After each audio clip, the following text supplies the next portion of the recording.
Introduce our wax metal tank, and now I'd like to introduce our wax filling machine to you. This is servo motor controlled PLC touchscreen wax filling machine. We have single loader and double loader to choose. As this part is filling port, filling tank, and the volume is 60 liters, and this is the warmer tree to keep the filling tank warm. And this filling tank can take it out to change, because for different kind and scents you need change by filling port. That is very convenient and easy. And this is the warmer chart for the filling pump. And the filling pump is made of stainless steel material, so it can stand corrosion with your scent and dye.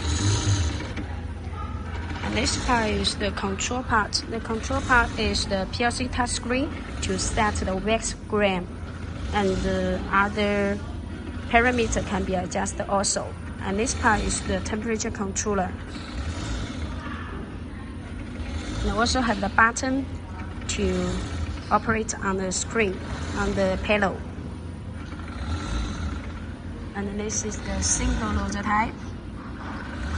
Fill into the glass jar with wood rake stick. And you can see the filling is very fast and accurate, and the filling nozzle is with filter to enter drop. So this is the very popular choosing by Candle Factory.